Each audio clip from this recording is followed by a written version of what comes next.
there is one really annoying thing that most vehicle manufacturers do.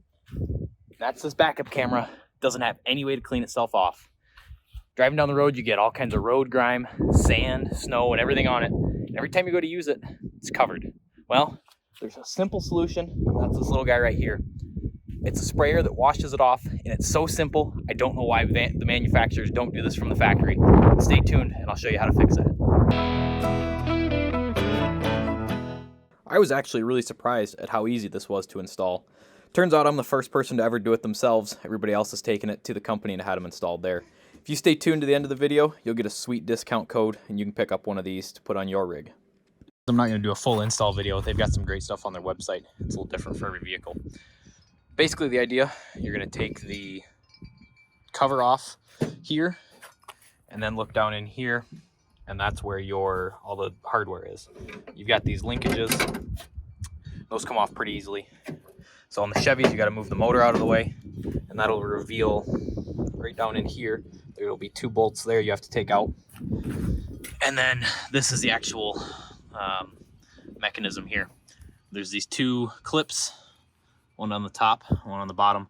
Just slide those out, and the wires, there's one wire for the release, one for the camera right there, and then this one for the light. Being kind of stubborn, but I think I can do it right here. So pretty simple so far. Each kit comes with a stencil. It's unique to the vehicle, and it makes sure you don't drill into anything important on the other side. Make sure you line it up with the camera though. You'll see why in a couple of minutes. So as you can see, we drilled our hole through here, get that cleaned up a little bit. Pops through on the back. There's nothing really there to worry about. So then you take your sprayer. It should feed in there nicely. Get it lined up. You're just gonna thread that on there like so, and then snug that up. And there it is. Now we just gotta run our hose and we're done. So on the Chevys, this is gonna be your washer fluid line right here. Normally would connect in there, but I took it off just to double check, and it does in fact spray. So what we're gonna do now is cut this, install the T, and then run our hose, and we're done. Well, that sucks. It's tightening everything up, broke the sprayer head off.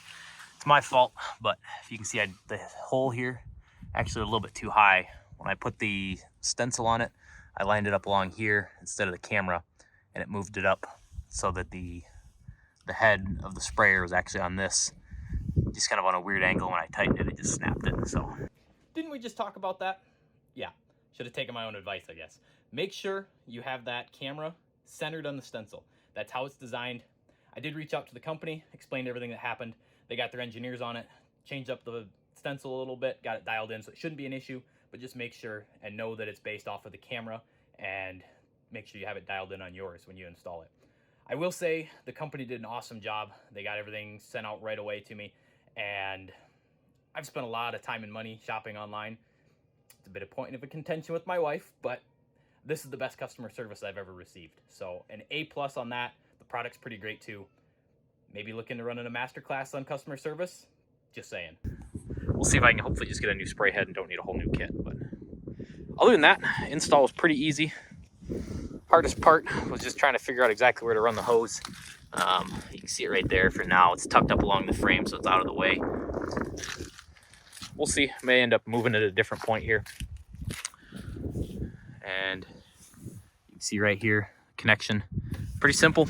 Easiest way I found, on this truck at least, is to feed the hose up through here and grab it. Obviously don't leave it here with the suspension and everything, but you can kind of pull this out of the way and slide it in. But definitely easier than trying to snake it down through there. Got the new nozzle, got it installed right here. I was just drilled the hole just a little bit bigger, and I was able to slide the whole thing down, and it takes all the pressure off the top of there. Been working great. The cool thing is that anytime you use your wipers, it automatically cleans off your camera. So you don't even really notice that it's here until you think about it, that your camera is always clean and you never have any issues backing up.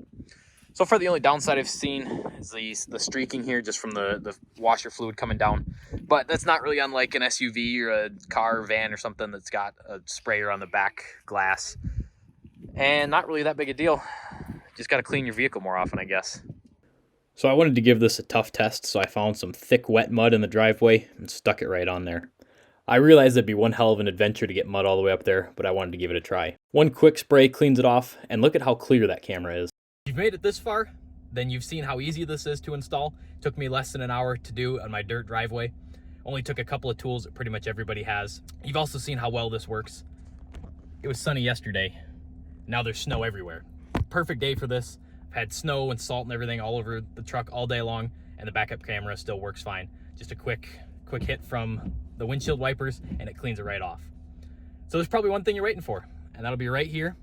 Just type that code in when you check out and get one for your rig, and it'll take 15% off. Now I want you to click right here. Check this out. This is the Overland First Aid and Medicine series that I'm doing. It's going to teach you everything you need to know to be prepared to treat a medical emergency on the trail. Posting every week on this. Make sure you hit that subscribe button and the notification bell so you know every time I post a new video.